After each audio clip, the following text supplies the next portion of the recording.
다 함께 마라나타 함께 찬양 드리도록 하겠습니다.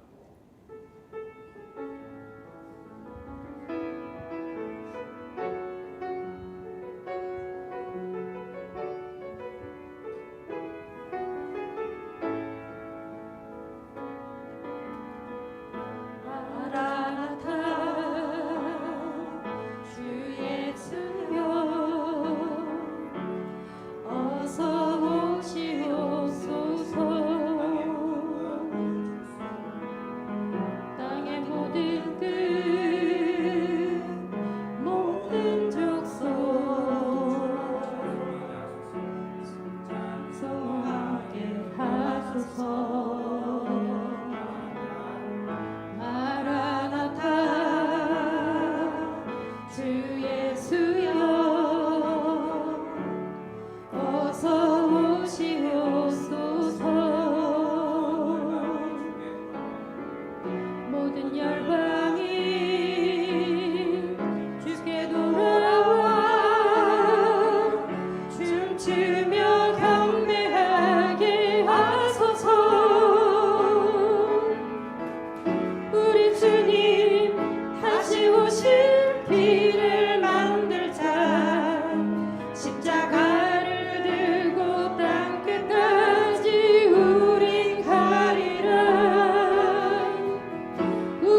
지자의 녹같이 우리들도 천국에 들려 올라갈 때까지 주와 같이 걷겠네.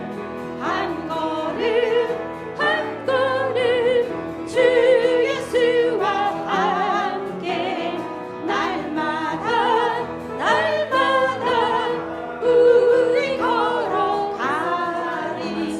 옛성 지자의 녹같이 우리들도 천국에 들려 올라갈 때까지 주와 같이 걷겠네. 한 걸음 한 걸음 주 예수와 함께 날마다 날마다 우리 걸어가리.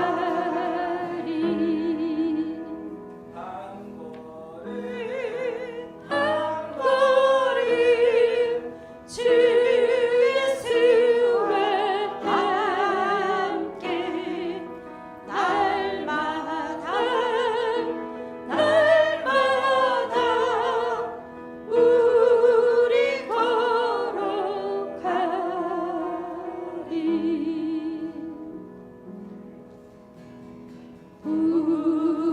우리에게 향하신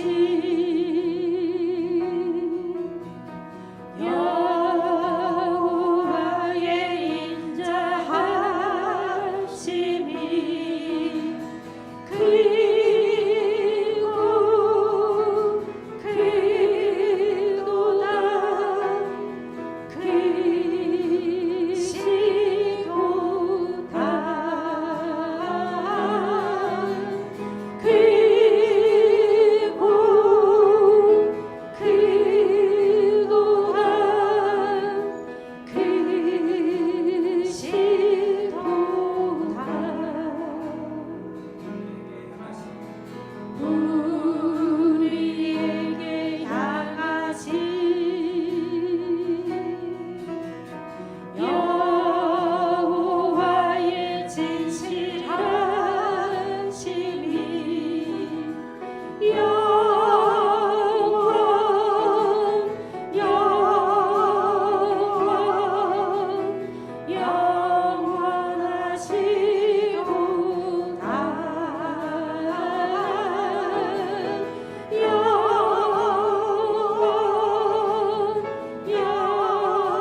우리 마음을 말씀 묵상 기도 드림으로 2부 예배를 시작하도록 하겠습니다.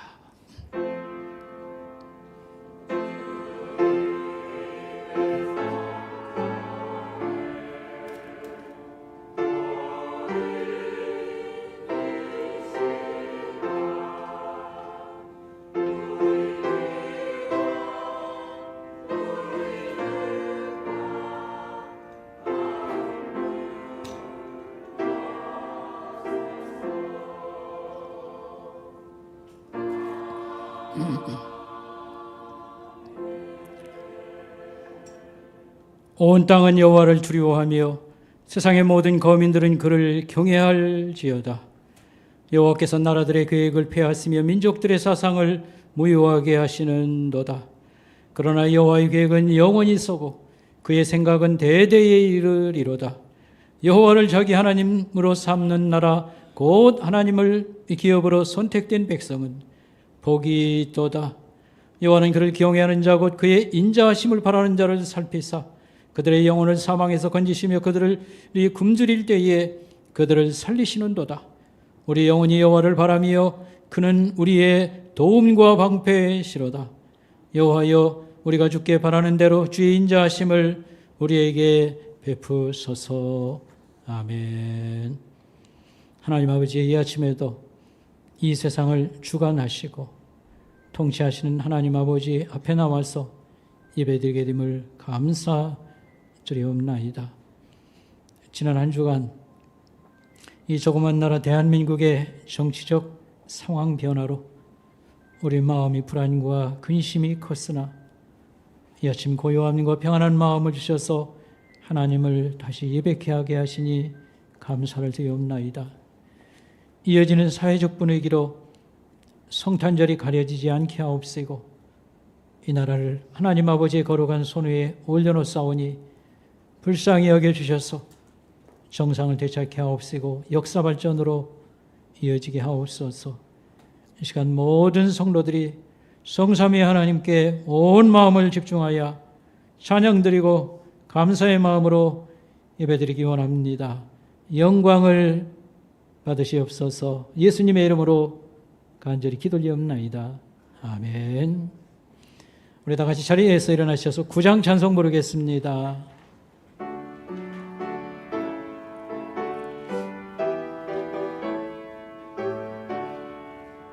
하늘에 가득 찬 영광의 하나님, 온 땅에 충만한 존귀하신 하나님, 생명과 빛으로 지혜와 권능으로 언제나 우리를 지키시는 하나님, 성부와 성자와 성령 삼위의 하나님, 우리 예배를 받아주시옵소서. 사랑이 넘친 자비하신 하나님, 은혜가 풍성한 구원의 하나님, 자매의 심령이 평안을 주시옵고 죄악과 허물 용서하여 주소서. 찬송과 영광과 생명 구원의 하나님, 우리 예배를 받아주시옵소서. 연약한 심령 굳게 세워주시고 어둔한 마음을 지혜롭게 하시고 주의 뜻 받들어 참되게 살아가며 주 말씀 따라서 용감하게 하소서. 권능과 지혜와 사랑 은혜의 하나님, 우리 예배를 받아주시옵소서. 주 앞에 나 우리 마음 기쁘고 그 말씀인데요 새 희망이 솟는다. 고난도 슬픔도 이기게 하시옵고 영원히 이때에 살아가게 하소서. 우리의 자랑과 기쁨 생명의 하나님, 우리의 죄를 벌어주시옵소서. 아멘.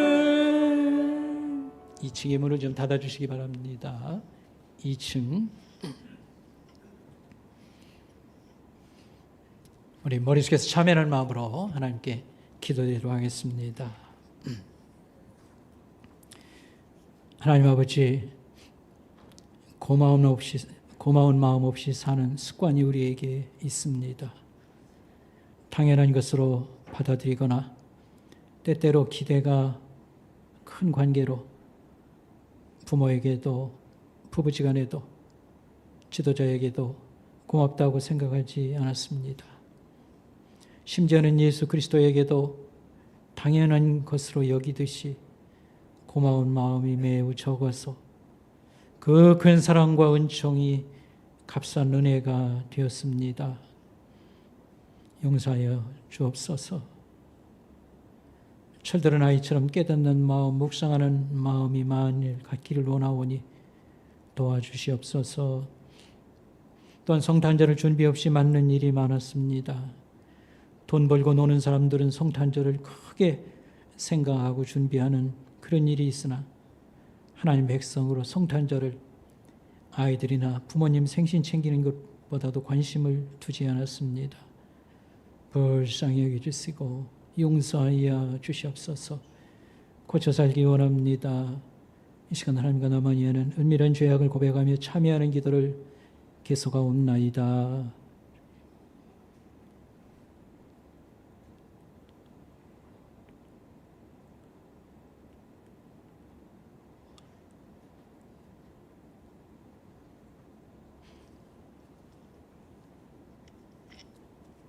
내가 그들을 내게 범한 그 모든 죄악에서 정하게 하며 그들이 내게 범하며 행한 모든 죄악을 사할 것이라.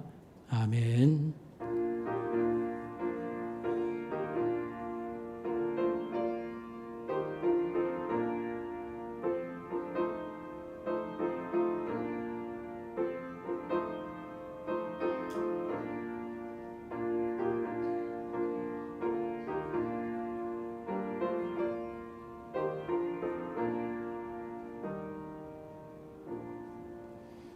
자리에 앉으시기 바랍니다. 성시를 교독하겠습니다. 찬송가 뒤의 교독문 115번 말씀입니다. 찬송가 뒤의 교독문 115번 말씀.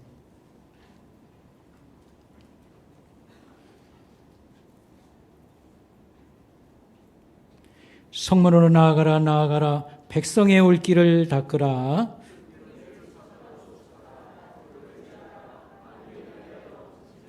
여호와께서 땅 끝까지 선포하시되 너희는 땅 시온에게 이르라. 보라, 내 구원이 이르렀느니라. 사람들이 너를 일컬어 거룩한 백성이라. 여호와께서 구속하신 자라 하겠고, 선지자 이사야 책에 쓴 바 광야에서 외치는 자의 소리가 있어 이르되,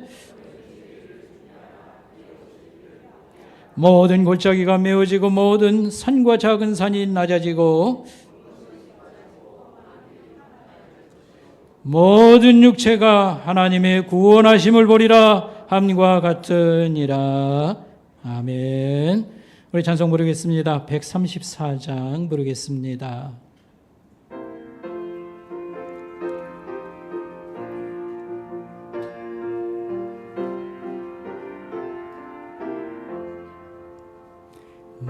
어느 날 꿈속을 헤매며 어느 바닷가 거닐 때 그 갈릴리 오신이 따르는 많은 무리를 보았네. 나 그때의 확실히 맹인이 눈을 뜨는 것 보았네. 그 갈릴리 오시니 능력이 나를 놀라게 하였네. 내가 영원히 사모한 주님 참 사랑과 은혜 넘쳐 나 배웠고 그 후로부터 내 구주로 섬겼네. 그 사랑의 눈빛과 음성을 나는 잊을 수 없겠네. 그 갈릴리 오시니 그때에 이 죄인을 향하여 못 자국난 그 손과 옆구리 보이시면서 하신 말 내 지은 죄 사했다 하실 때 나의 죄짐이 풀렸네. 내가 영원히 사모한 주님 참 사랑과 은혜 넘쳐 나 배웠고 그 후로부터 내 구주로 섬겼네.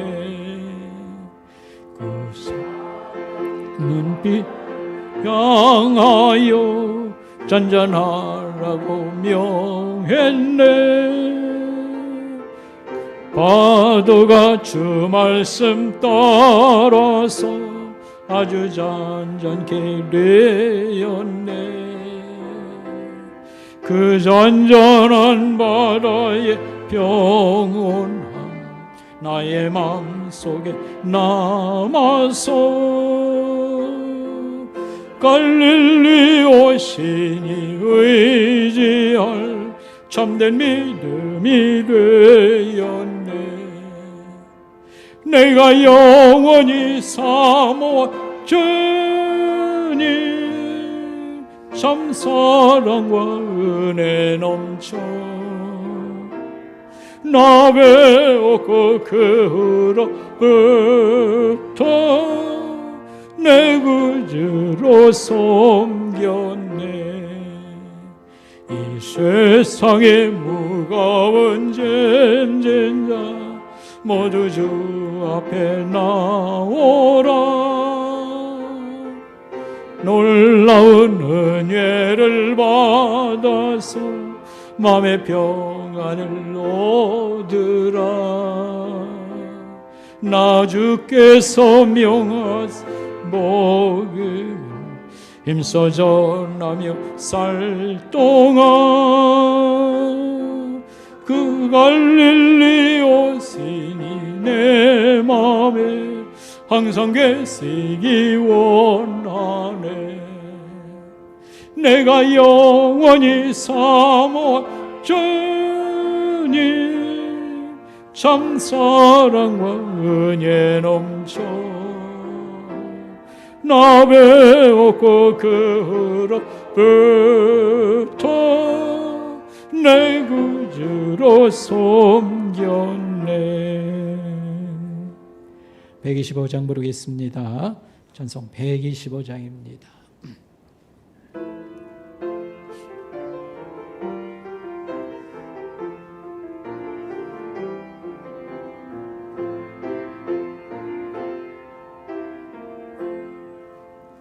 천사들의 노래가 하늘에서 들리니 산과 들에게 뻗어 메아리 쳐올린다.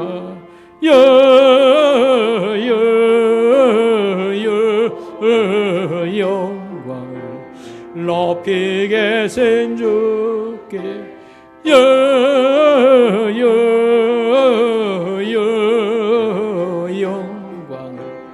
높이 계신 주님께 한밤중에 목자들 양떼들을 지킬 때 아름다운 노래가 청하게 들린다. 영광을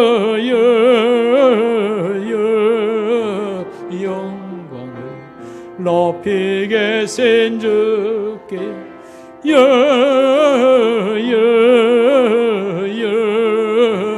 영광을 높이 계신 주님께 베들레헴 달려가 나신 아기 예수께 그러 경배합시다. 탄생하신 아기께 영광을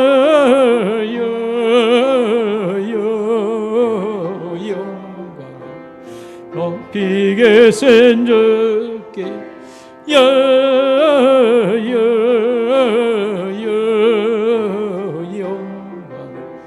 높이 계신 주님께 그 유 안에 놓이신 어린 아기 예수께 우리들도 함께 기쁜 찬송 부르자.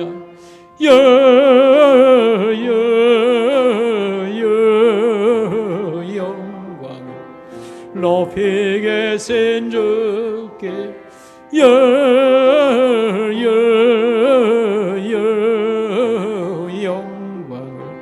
높이 계신 주님께 아멘.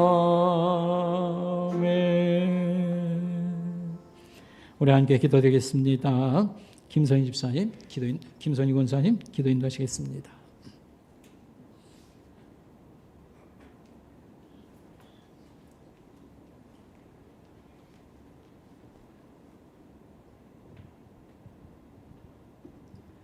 은혜로우신 하나님 아버지, 거룩한 주일 찬양과 경배로 하나님 아버지께 영광 돌리는 예배의 자리로 인도하여 주시니 감사합니다.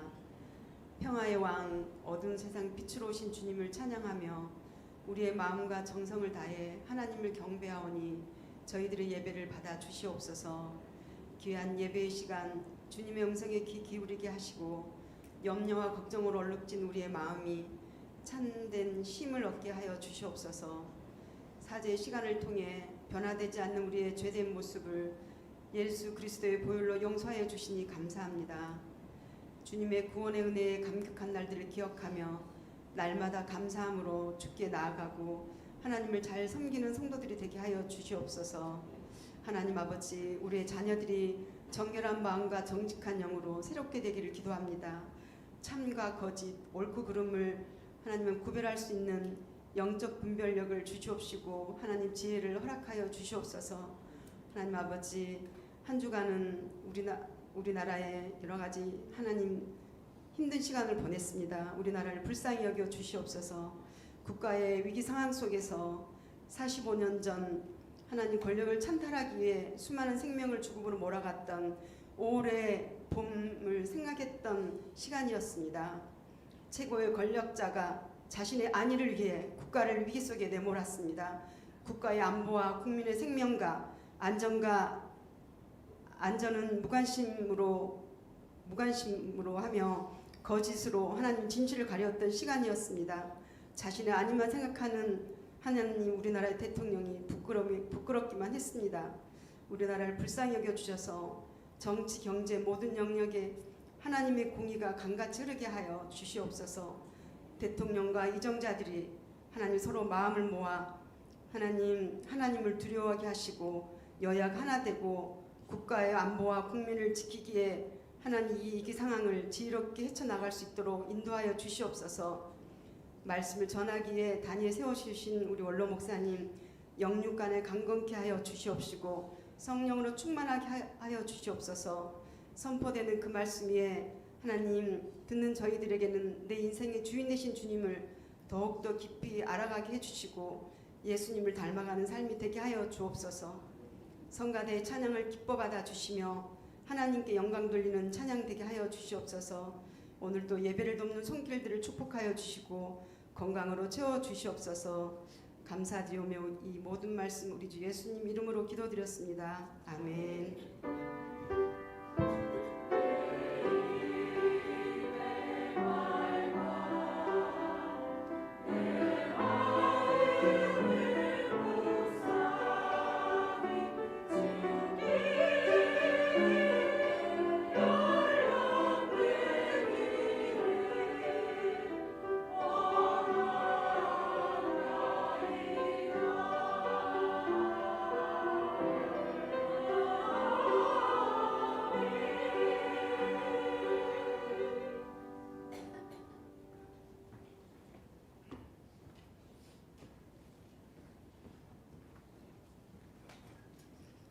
이 아침에 주신 하나님 말씀 구약성경 시편 92편 12절부터의 말씀입니다. 성경 시편 92편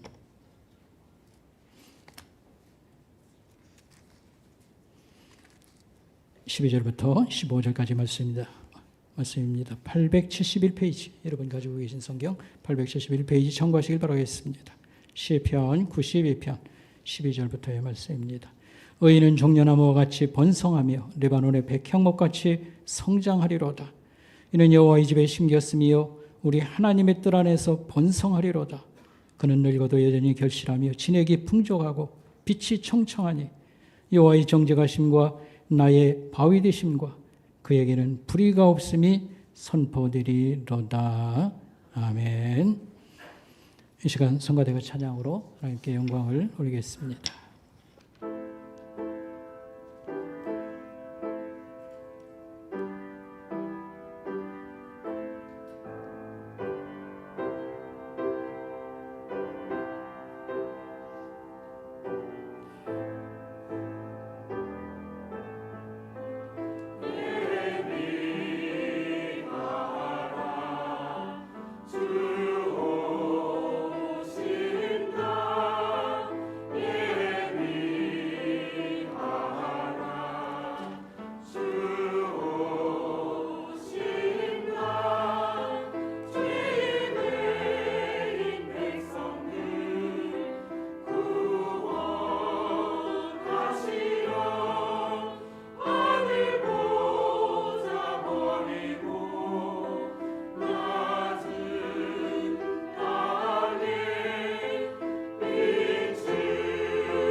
대림절 또는 대강절이라고 부르는데 이것은 성탄절 4주 전을 일컫습니다.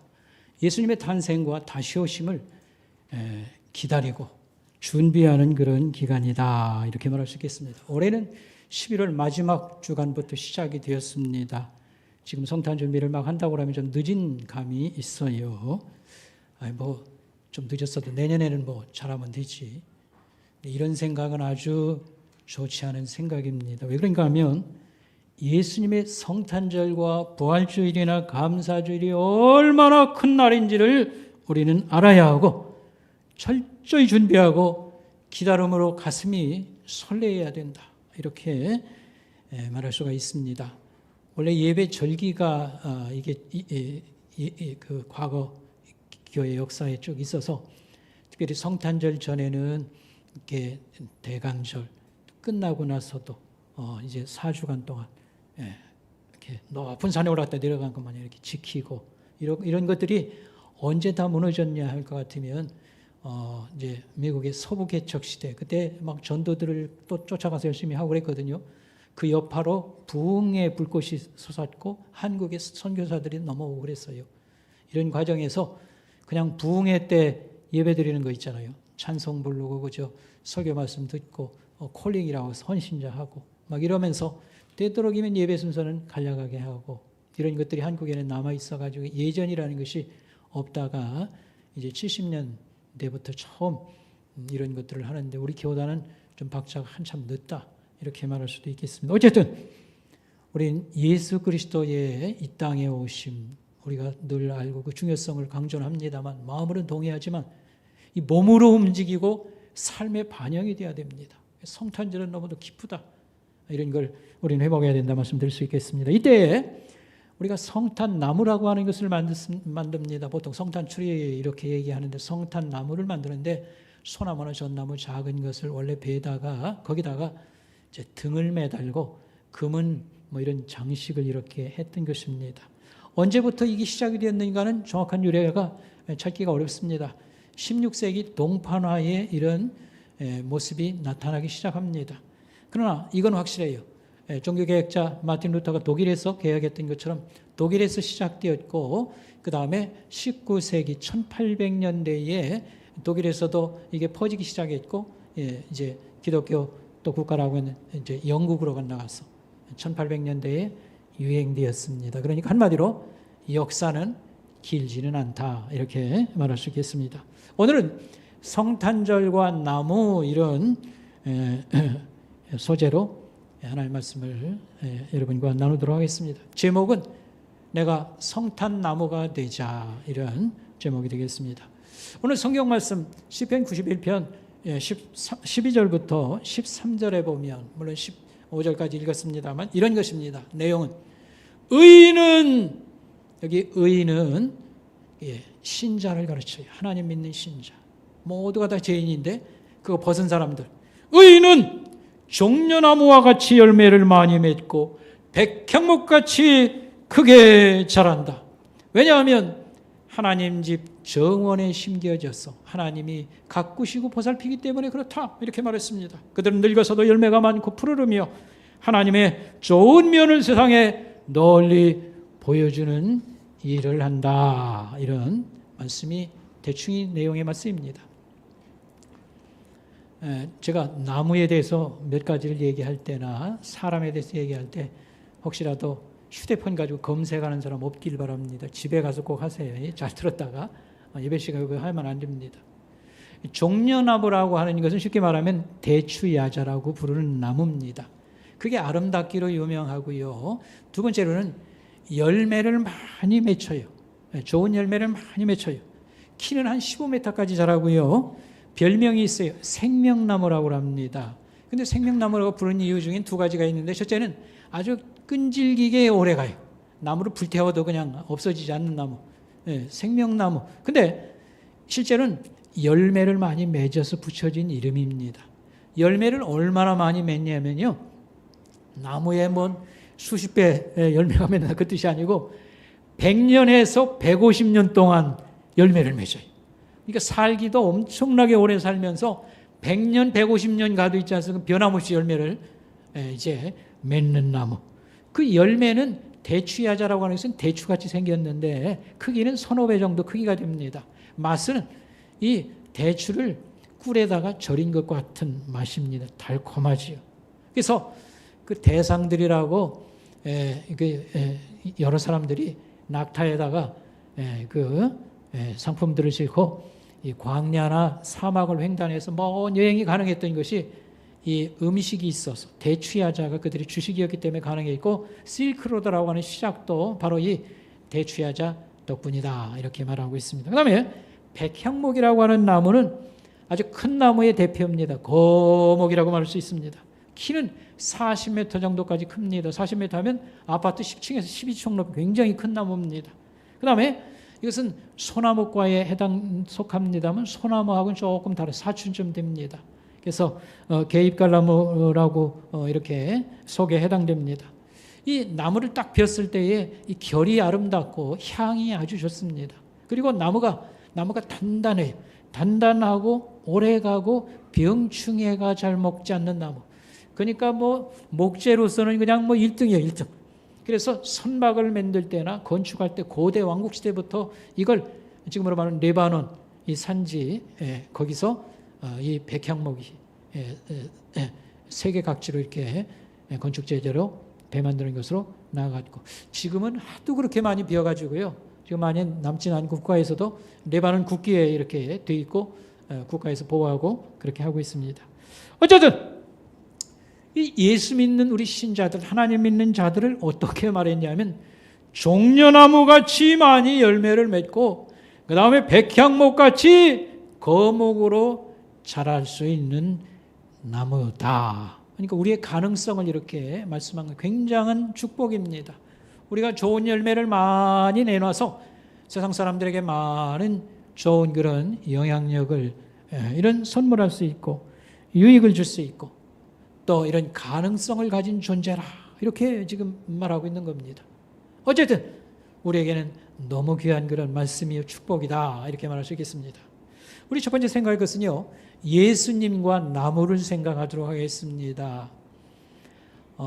예수님과 나무를 생각할 때에 예수님이 죽으신 자리 나무 십자가를 우리가 먼저 그저 하나만 생각하면 좋겠습니다. 나무 십자가는 제가 설명 안 해도 여기저기 이런 형상을 만들어 놨지 않습니까? 예수님의 서 있는 모습, 팔 벌리고 서 있는 모습. 이쪽 손이 좀 불안해서 제가 다리를 못 벌리겠고요. 팔 벌리고 있는 형상을 한번 여러분 생각하면 좋겠습니다. 그래서 큰 나무를 베어서 기둥을 하나 뚝 잘라서 받고 그 다음에 한 토막은 가로질러서 받고 그래서 이제 십자가로 만든다. 그러니까 서 있는 이 나무를 한번 생각하면요. 예수님 모양에다가 우리가 비교한다고 할 때 예수님을 나무라고 생각할 때 예수님은 거대한 나무, 하늘까지 닿은 나무 이렇게 생각하면 딱 좋겠습니다. 여러분 창세기에 보면 야곱이 집을 떠나서 들에 하룻밤을 잘 때에 꿈을 꿉니다. 꿈속에서 어떤 것을 보았냐면 하늘에 사다리가 쫙 이렇게 연결되어 있는데 천사들이 이걸 타고 내려오고 얼마 후에는 하나님의 목소리가 뚜껑을 열리면서 하늘 뚜껑을 열리면서 들려왔습니다. 여러분 그런 거 읽어보셨죠? 여기 사다리라고 할 때는 그냥 계단이 쫙 놓였다 이렇게 생각하면 되겠습니다. 근데 예수님께서 제자들 앞에서 요한복음 1장 맨 마지막에 뭐라고 하냐면 야 너희가 이걸로 가지고 놀래냐? 이제 후에 내 머리 위에 하늘까지 사다리가 놓이고 천사가 오르락내리락 하는 것을 볼 것이라 이런 말씀을 했습니다. 이것은 야곱의 그 꿈 얘기를 예수님께서 소환해서 지금 말씀을 하는 거예요.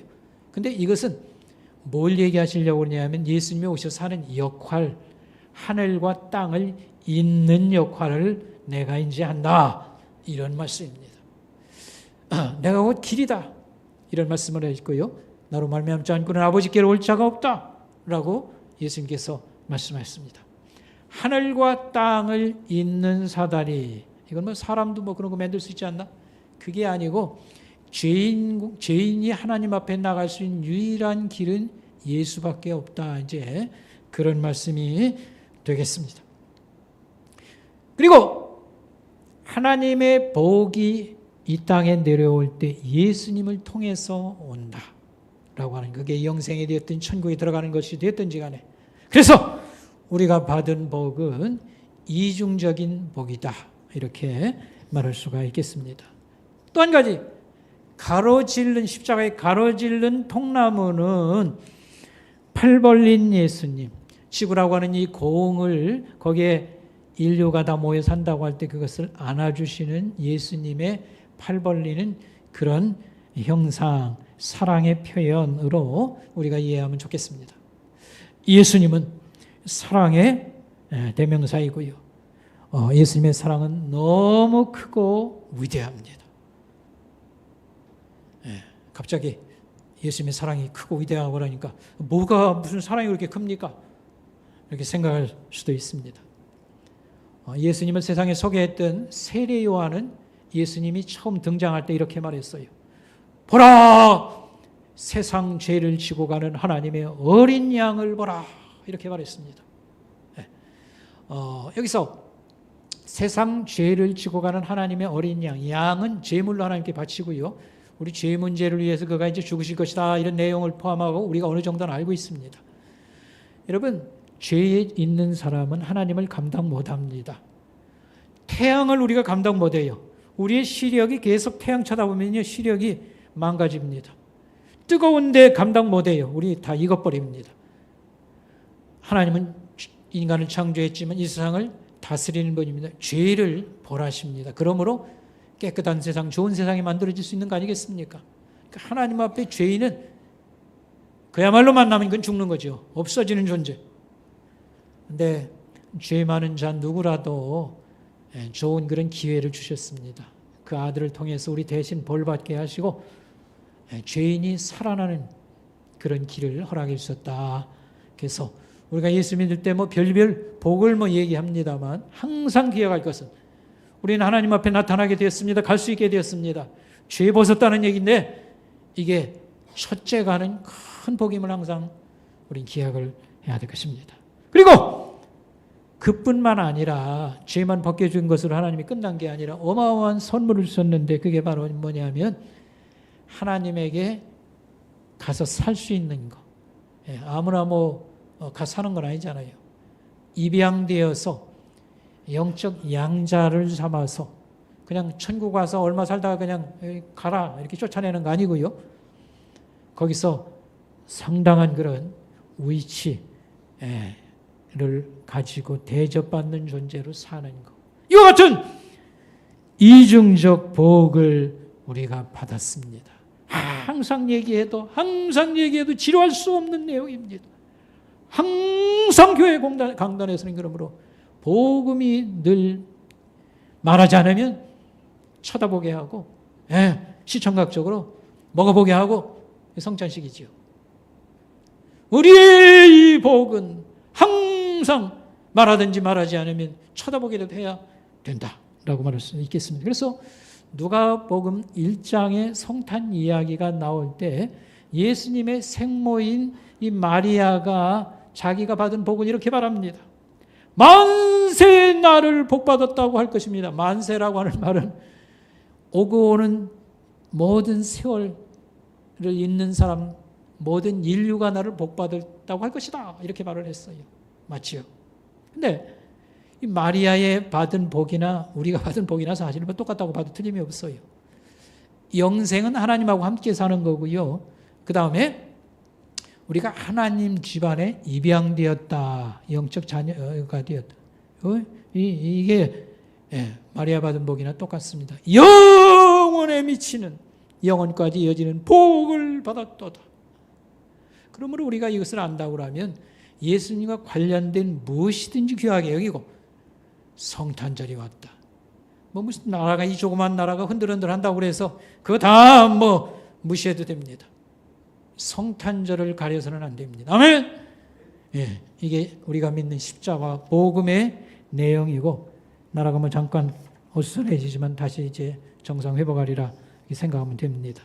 두 번째, 큰 나무 거목을 하나 소개하고자 합니다. 예수님이 제자했던 요한이라고 하는 제자입니다. 예수님의 제자가 12명인데 그 중에 요한이라고 하는 제자입니다. 인물을 먼저 소개하면요. 12 제자 중에 나이가 가장 어린 제자 이렇게 알려졌습니다. 성경에는 특별히 거기에 대해서 많이 쓴 건 아니지만 그렇게 전해오고요. 학자들은 이 요한이 제자로 부름받을 때에 한 10대, 20살 미만의 청년이었을 것이다. 이렇게 얘기를 하고 있습니다. 그리고 성경에는 예수님이 가장 사랑한 제자로 나와요. 요한복음에 요한이 자기가 썼거든요. 요한복음. 요한은 뭐라고 하냐면 자기라고 표현을 안 하고 간접 표현을 썼어요. 주님의 사랑하는 제자. 사랑하는 제자는 항상 요한을 가르칩니다. 예. 그러니까 예수님이 요한을 이렇게 많이 사랑했다고 그러면 막 시샘도 내고 그랬을 것 같은데 워낙 막내둥이고 또 뭐 예수님이 사랑해주고 그러니까 다른 제자도 뭐 인정해주지 않았나 생각합니다. 그래서 이 화가들이 이 성경을 소재로 그림을 그릴 때 잘 들여다보면 이런 걸 다 고려해서 그려요. 대충 자기 생각대로 그린 게 아닙니다. 이 최후의 만찬, 예수님의 마지막 식사 그림, 최후의 만찬 그림을 여러 화가들이 그렸습니다. 그 중에 15세기 독일의 알베르트 듈러라고 하는 사람 아주 유명합니다. 이 판화를 찍어내는 판화를 아주 명그림을 그렸습니다. 이 알베르트 듈러가 그릴 때에는 예수님이 요한을 이 앞에 안고 있는 것으로 그렸어요. 그 듈러의 그림은 정사각형에다가 12제자를 집어넣기 때문에 동그랗게 그려서 아마 그렇게 된 줄 압니다. 어쨌든 듈러는 예수님 앞에 여기 앉혀 있는 것을 그렸습니다. 그 다음에 여러분이 잘 알고 있는 최후의 만찬은 레오나르도 다빈치가 그린 것입니다. 다빈치의 그림에는 제자들이 다 수염이 있는데 이 요한은 수염이 없어요. 그러니까 아직 어리다는 뜻이죠.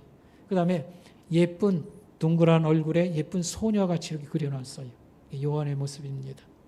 제 방에는요, 최후의 만찬 아주 멋진 게 있는데 도미니크 기를란다요라고 하는 사람입니다. 나중에 이제 소개하겠는데요. 여기는 레오나르도 다빈치하고 비슷한 점이 있는데 인물들을 다 특색 있게 그려놔요. 근데 요한은 어떻게 그렸냐면 아예 이렇게 팔을 접어가지고요, 예수님 무릎 앞에 엎드려 있는 걸로 되어 있어요. 어른들 얘기하는데 손자가 와가지고 그거 끼워가지고요, 그냥 잠이 든 그런 형상이지요. 어쨌든 가장 예수님이 사랑해주고 어린 제자였다. 근데 12제자 중에 두 사람을 대표로 뽑는다면 누구를 뽑을 수 있냐면요, 베드로와 요한입니다. 처음과 마지막이라고 할까요? 이 사람들은 전도짝이기도 합니다. 그래서 그 중요한 사건에 보면 예수님이 몸이 변화된 사건에도 세 제자가 거기 갔었는데 베드로와 요한이 거기 있었고요. 예수님의 십자가 사건이나 부활 때 제일 현장에 간 것도 베드로 요한이었고, 사도행전에 보면 안진뱅이를 고치는 기적이나 사마리아에 예수 믿는 사람 많이 생겼을 때 사도들이 현장을 방문하고 그때도 베드로와 요한이 가고요. 계속 거목이라고 하는 말을 제가 붙였는데 우리가 베드로를 크게 생각하면 요한이 버금간다 이렇게 말할 수 있겠습니다. 그런데 이 요한에게는 예수님께서 다른 제자에게 주지 않은 두 가지 특별한 임무를 주었습니다. 그 임무가 뭐냐면 첫째는요, 예수님의 생모, 어머니가 누구죠? 마리아를 누구한테 맡기냐 하면 십자가에서 돌아가실 때 이 요한에게 맡깁니다. 예수님에게는 남동생들이 있어요. 여동생들도 있어요. 그런데 왜 자기가 낳은 어머니도 아닐 텐데 요한에게 맡겼을까? 그 참 우리에서는 그러지 않습니까? 여긴 여러 가지 뜻이 있다고 생각합니다. 그저 1차적으로 생각해 볼 수 있는 것은 평소에 가장 많이 사랑을 주고 이 사랑에 정직한 응답을 끝까지 해줄 자가 요한이다. 그렇게 생각하지 않나 생각합니다. 우리가 사랑을 많이 받았다고 해서 그것도 보답하는 게 아닙니다. 배신이나 안 때리면 다행이지. 인간 세상엔 너무 이런 복잡한 일이 있어요. 요한은 예수님이 사랑을 많이 주었는데 가장 성실하게 응답할 것이라를 기대했기 때문에 그렇게 됐다고 보는 것입니다. 우리나라 식단보다는 이스라엘이 옛날에는 더 심플하지 않았나 생각해요. 간단하게 먹지 않았나.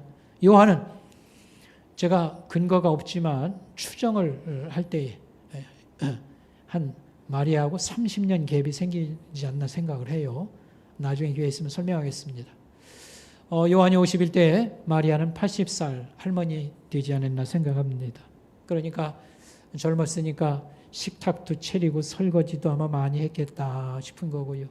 나이가 들면 이제 몸이 많이 아프고 그럴 때에 여러 가지 빨래도 많이 하고 힘든 일도 요한이 많이 하지 않았을까 생각합니다. 요한은 나중에 에베소 교회 큰 교회를 담임하고 있었습니다만 그래도 마리아는 자기가 많이 챙겼을 것으로 생각합니다. 저도 어머니를 모시고 있습니다만 연세가 90이 훨씬 넘으셨는데 그저 모셔올 때는 그저 밥상 잘 차려드리고 그저 잘 못 해드렸으니까 관광이나 좀 시켜드리고 그렇게 쉽게 생각했어요. 근데 정작 거동을 집안에서밖에 못하고요.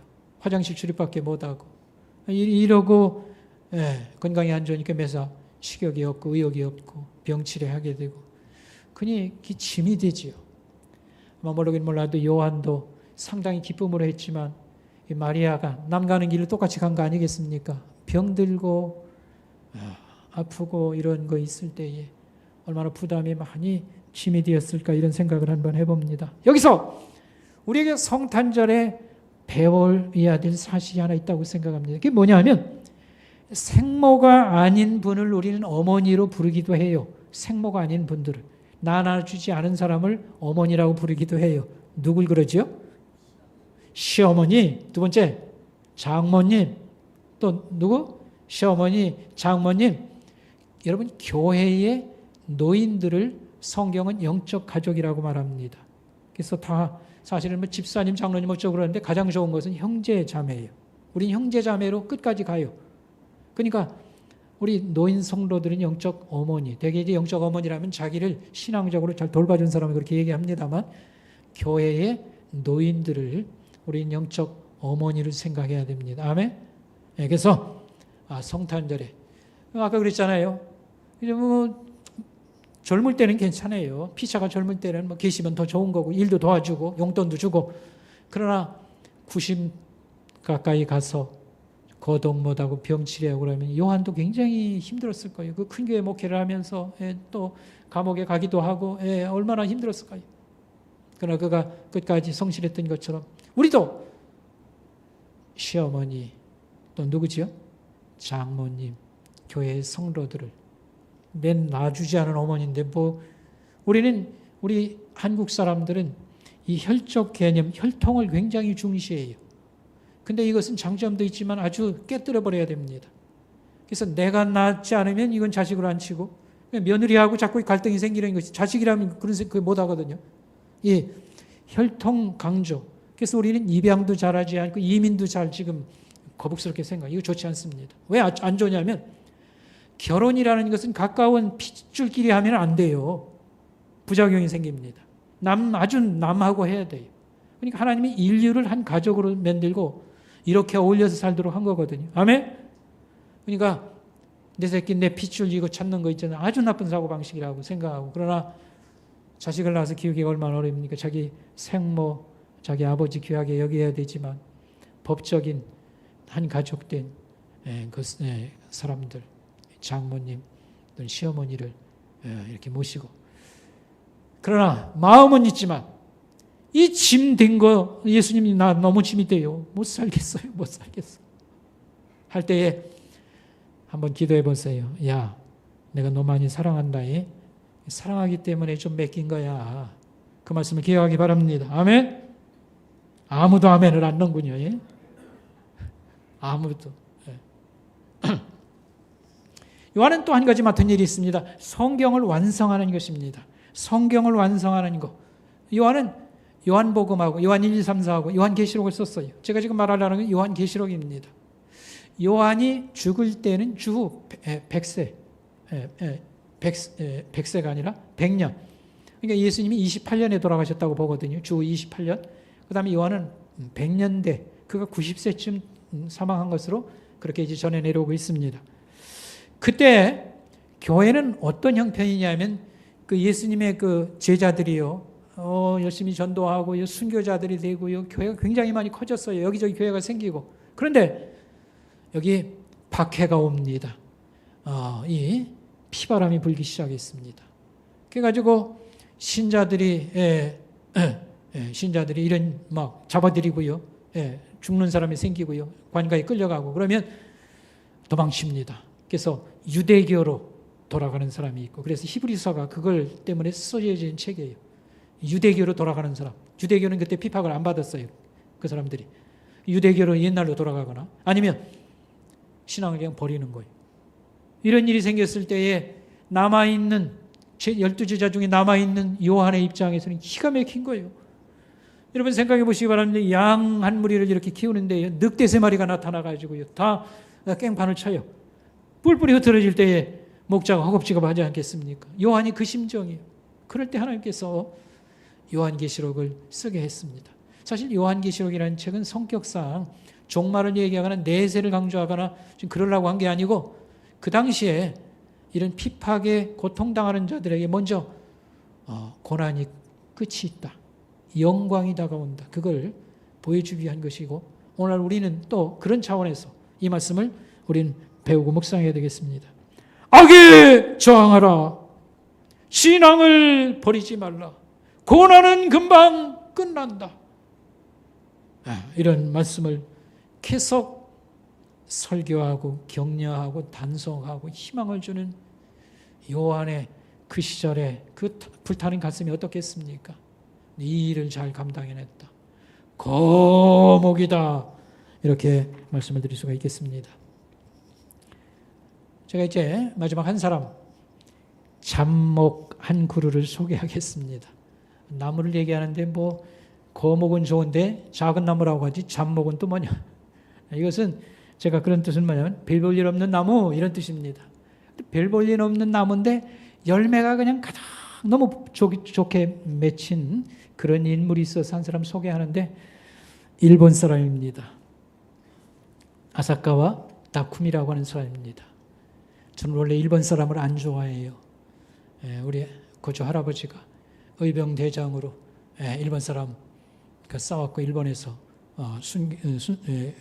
나라를 위해서 이렇게 돌아가신 분이라서 원래 일본 사람을 안 좋아하는데, 이 아사카와 다쿠미는 생각하면 눈물이 나요. 여러분이 잘 한번 들어보시기 바랍니다. 제가 요즘 팔이 수술받고 어려워가지고 이렇게 집 주변을, 집에 있으니까 그러니까 운동삼아 집 주변을 1시간 정도 산책하라는데, 저는 항상 교회하고 뭐 우리 집밖에 안 다니고요. 공원이라면 여기 완충공원 있잖아요. 그거나 좀 돌았고, 월미도 공원이라고 바닷가, 거기는 좀 갔습니다만 다른 데는 다녀본 일이 없어요. 근데 우리 집 주변에 뒷산에 올라갔다가 놀라운 것을 하나 발견했어요. 뭐냐면 조그만 나무에게 빨간 열매가 이 보리수같이 작은 게 가득 열린 나무를 봤어요. 야, 이게 나무가 뭐냐. 제가 추정을 해보니까 이게 마가목이라고 하는 나무입니다. 원래 이것은 깊은 산 중에 설악산을 말하면 500m나 1000m 이런 산 꼭대기 있는데 우리 동네에도 있더라고요. 근데 야, 이 나무를 성탄나무로 삼으면 좋겠다 이런 생각을 가졌어요. 작은 나무인데 이 꽃이 핀 것만 했잖아요. 빨간 열매가 가득 맺혔어요. 그런 인물을 하나 소개하고자 하는 것입니다. 사람들이 알아주지 않는 직업에 종사했는데 이 땅에서 아름다운 열매를 많이 맺혀준, 우리가 잊어서는 안 될 사람, 아사카와 다쿠미라는 사람입니다. 이 사람은 일제시대에 한국에서 근무한 일본 사람입니다. 조선총독부 임업연구소, 지금 산림청 생각하면 되겠습니다. 에 근무하면서 우리나라의 나무 심기 운동이나 이런 사업, 또 나무를 개량하는 이런 일에 힘을 썼습니다. 그가 한국에 도착한 것은 1914년 24살에 한국에 부임했습니다. 근데 제가 처음 올 때 이런 기도를 드렸다고 합니다. 내가 조선에 있는 동안 언젠가 무슨 일에 하나님 쓰임받기를 원합니다. 이렇게 기도했다고 합니다. 근데 이런 생각을 그는 가졌어요. 나는 한국인과 똑같이 먹고 마시고 한국인과 같은 옷을 입고 같은 말을 써야겠다. 이런 생각을 가졌어요. 참 그 희한하죠. 그 다음에 조선인 마을, 일본 사람들은 따로 거주했거든요. 조선인 마을 근처에서 온돌방에서 살았고 바지 저고리를 입고 망건을 쓰고 시장에도 가고 외출도 하고 그렇게 했습니다. 이 아사카와는 우리나라의 헐벗은 산, 이 민둥산에다가 저걸 푸르게 하는 게 내 소명이다. 이런 소명감을 가졌던 겁니다. 여러분, 저 어렸을 때만 해도 있지 않습니까? 뭐 어른들은 다 아시는 거지만요.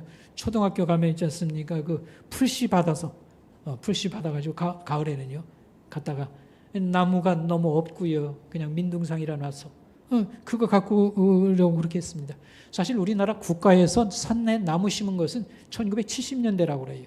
그래서 지금 이렇게 말하는 것은 1970년, 50년 동안 갖고 온 거고 그 이전에는 우리가 잊지 말아야 될 이 사람 공로가 얼마나 큰가를 기억할 필요가 있습니다. 아사코는 전국을 다니면서 여기에 맞는 토양에 맞는 나무가 무엇일까를 이렇게 발굴하고요.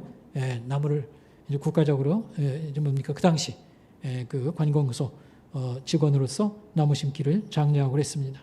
당시에 그가 이제 종자도 개량하고 막 이렇게 하는데 획기적인 양묘법을 고안해냈다고 그래요. 그래서 이 전나무나 소나무는 씨를 심어서 싹을 틔워서 이렇게 조그만 묘목을 만드는데 2년이 걸리는데 이 사람이 노천 매장법이라고 해가지고 1년에 이걸 단축을 시킨 겁니다. 굉장히 도움을 많이 준 거예요. 그래서 조선의 소나무나 전나무를 2년 길러야 조그만 묘목이 생기는 건 1년으로 단축한 공을 세웠고요. 민둥산을 푸르른 강산으로 만드는데 1차적으로 큰 공을 세운 사람이라. 그래서 지금 국립산림연구원의 조재명 원장은 이렇게 말했습니다. 우리나라 인공 산림의 37%가 이 사람 다쿠미의 공이다. 그 다음에 국립수목원, 광릉 국립수목원도 그의 손에 의해서 만들어진 것이다. 이렇게 말했습니다. 그는 자기 직업인 이 임업에만 종사한 게 아니고 우리 조선 사람들, 한국 사람들, 서민들을 사랑해서 그들이 밥 먹는 이 밥상, 밥그릇 이런 것들을 이렇게 모아요. 그리고 보니까 이게 예술성이 상당히 있다는 겁니다. 그래서 작은 밥상을 소반이라고 그러죠. 소반과 그 다음에 작은 목가구, 여러분 그 옷 같은 거 넣는 조그만 그런 그 이불 또 올려놓는 거라든지 하여튼 생활 도구들, 도자기를 수집해서 2권의 책을 냈습니다. 조선의 소반과 조선의 자명고라고 하는 책을 냈어요.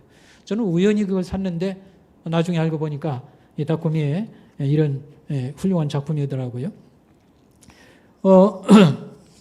그는 개인적으로 인품이 좋아서요. 월급의 절반을 한국 사람들에게 나눠주었고요. 그 다음에 조선 학생들에게 장학금을 많이 주었습니다. 그래서 당대에 일본 사람 중에 숭배에 가까운 존경을 받았습니다. 일본 사람에는 치를 떨고요. 일본 순사라고 하면 발걸음만 들어도 애들이 울다가 끝이었는데 숭배에 가까울 정도로 그 당대에 존경을 받았다는 사실입니다. 그는 1931년 4월 2일 날 이 식목일 준비, 행사를 준비하다 과로로 쓰러져서 40세 나이로 천국으로 떠납니다. 그는 죽기 전에 이렇게 말했습니다. 조선식 장례로 조선 땅에 묻어달라 유언을 남겼습니다.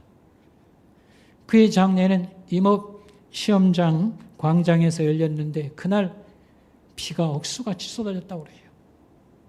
근데 조선 사람들이 많이 왔어요.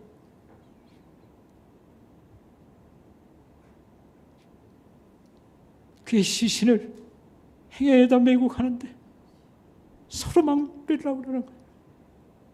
그래서 어떻게 합의를 봤냐면 1kg, 그 키로수는 내가 만든 거예요. 1kg까지는 누구? 행여는 한 10명이나 12명 메거든요. 그래서 어디까지는 누구? 그 다음 사람은 또 나눠서 메고 그 다음 사람 또 나눠서 메고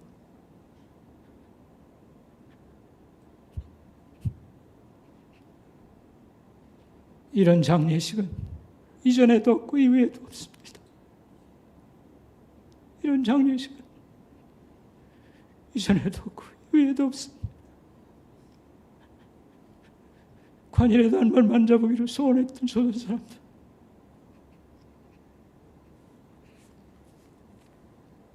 현재 서울 망우리 공동묘지에 매장되어 있고요. 거기에는 이제 방정환이나 한용운이나 이중석 같은 우인들이 함께 묻혀 있습니다. 2012년도에 백자의 사람이라는 영화가 한일 합작으로 만들어졌고요. 매년 제사를 지냅니다. 매년 산림청주관으로 올해도 그렇게 했고요. 4월 2일 그때 되면 들어가고요. 3일 전에도 일본 사람들이 내년이 한일수교 60주년입니다. 그 기념 행사처럼 준비처럼 어떤 사람들이 다 이 다쿠미의 묘지를 일본엔 상당히 알려졌습니다. 방문을 하고 있습니다. 우리가 한번 주보의 그 제목에 보면 아사카와 다쿠미 써놨으니 여러분이 한번 검색을 해보고 백자의 사람 영화도 우리가 찾아볼 수가 있습니다. 여러분, 예수님이 원수를 사랑하라고 했어요. 우린 몇 사람을 꼽습니다. 원수를 사랑한 사람. 근데 이름 없는 별 볼 일 없는 사람 아사카와 다쿠미, 이는 예수를 원수를 사랑하라는 말을 실천한 사람입니다. 이 어머니가 게이라고 하는 일본 사람인데 독실한 기독교 신앙자였습니다. 자식에게 신앙을 그대로 물려준 겁니다. 어려서부터 어머니를 따라서 예수를 잘 믿고 1907년에 세례를 받고 그가 40살에 세상 떠날 때까지 기독교 신앙을 철저하게 생활에 반영했습니다. 우리는 잊어서는 안 될 사람이고 우리는 아사카와 다쿠미의 간 길을 반드시 함께 가야 될 것입니다. 이제 말씀을 정리하려고 그러는데 숲은 큰 나무 몇십 그루 있다고 해서 숲이 마련되는 건 아닙니다. 대부분은 작은 나무들이 잡목들이 가득 차서 숲은 완성되는 것입니다. 여러분, 우리가 살고 있는 인천에 제가 산에도 올라가 봤는데요. 95%가 다 잡목이에요. 거대한 나무가 별로 없어요. 성탄절 이 성탄 나무를 보면 있지 않습니까?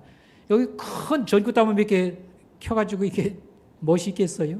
작은 것들이 반짝반짝해야 멋있는 거 아니겠습니까? 그렇습니다. 우리는 직업적으로나 존재적으로나 위치 있는 사람 편에 못 들어갑니다. 그러나 이 작은 사람들이 작은 반짝임을 드러낼 때에 세상은 놀랄 정도로 아름답다는 걸 여러분 잊어서는 안 될 것입니다.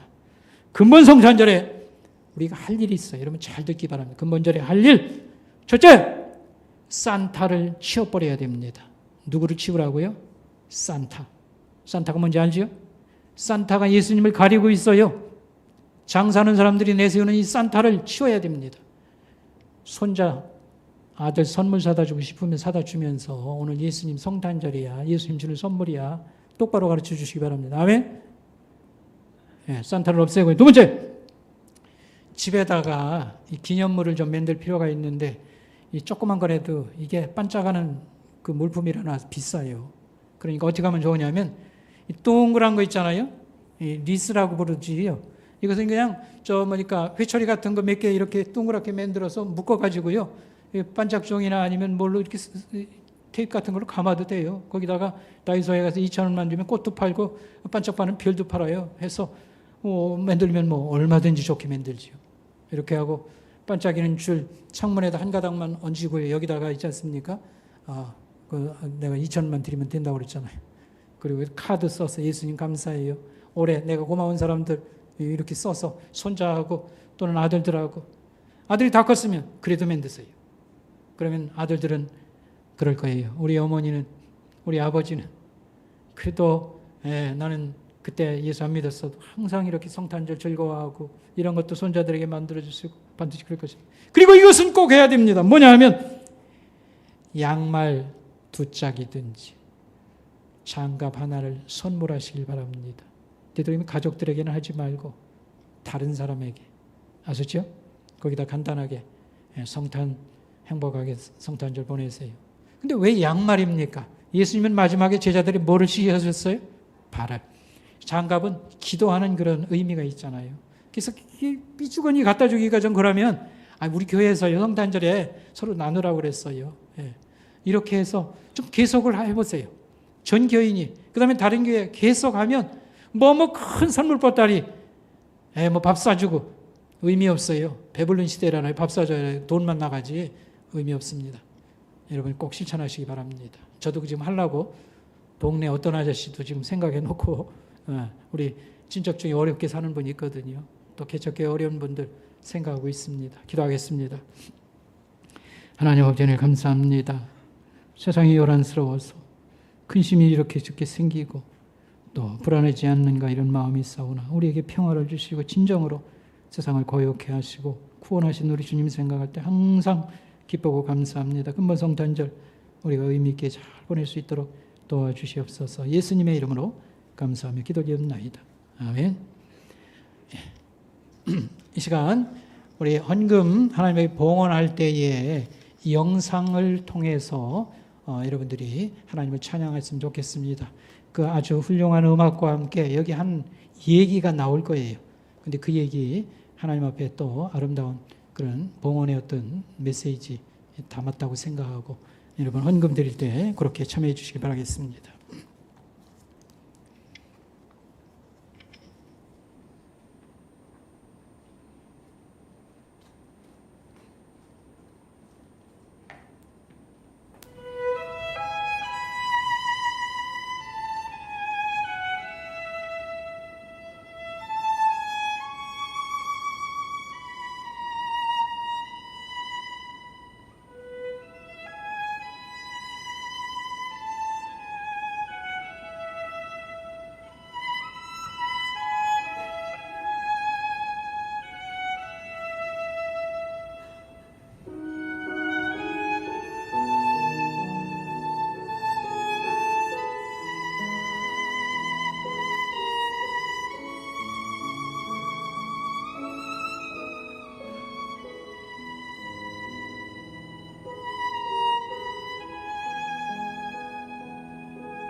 우리 같이 기도하도록 하겠습니다.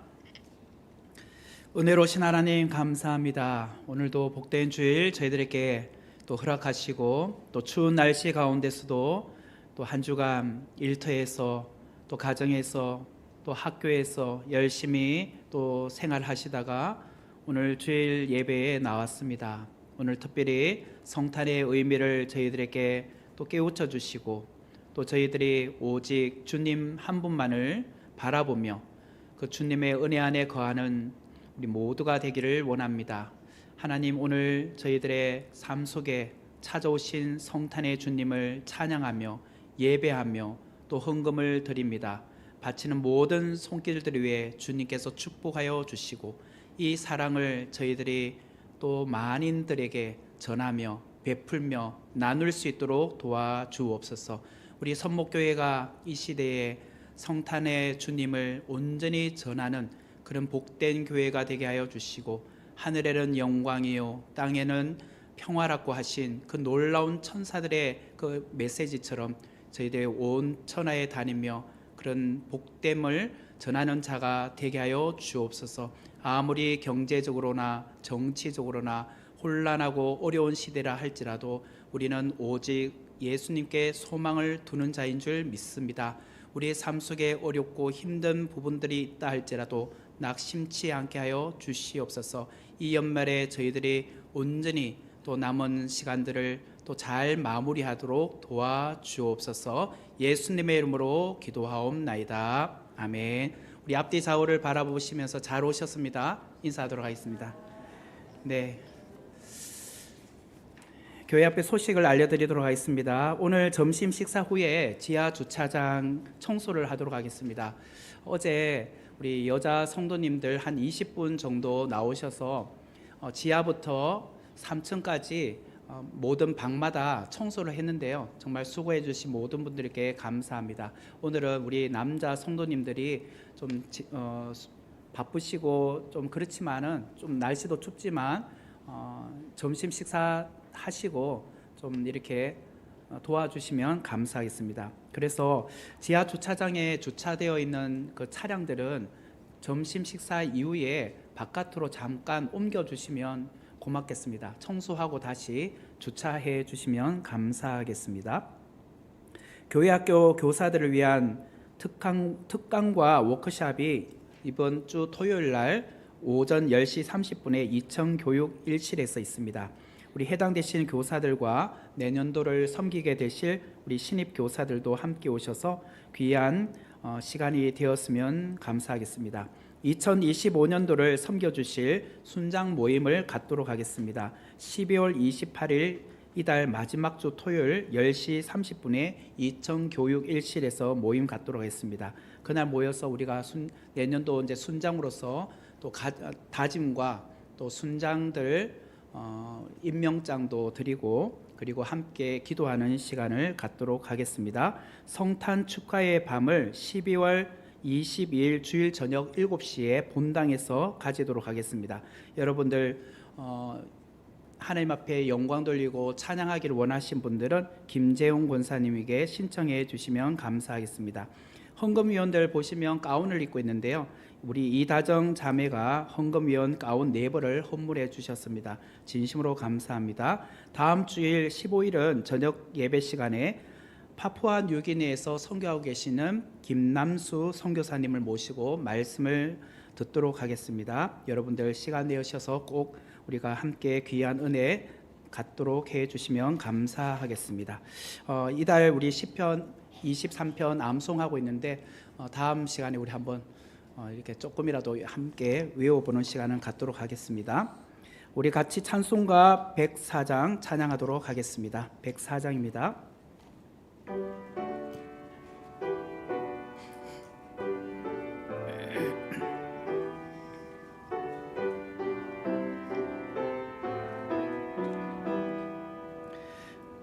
오도소서 임마누엘 오그하소서 이스라엘 그 포로 생활 고달파 메시아 기다립니다. 기뻐하라 이스라엘 곧 오시리오 임마누엘 곧 오소서 지혜의 주 온 만물 지서 주시고 참 진리의 길 보이사 갈 길을 인도하소서. 기뻐하라 이스라엘 곧 오시리오 임마누엘 곧 오소서 소망의 주 만 백성 한맘 이루어 시기와 분쟁 없애고 참 평화 채워 주소서. 기뻐하라 이스라엘 곧 오시리오 임마누엘. 아멘. 기도하겠습니다.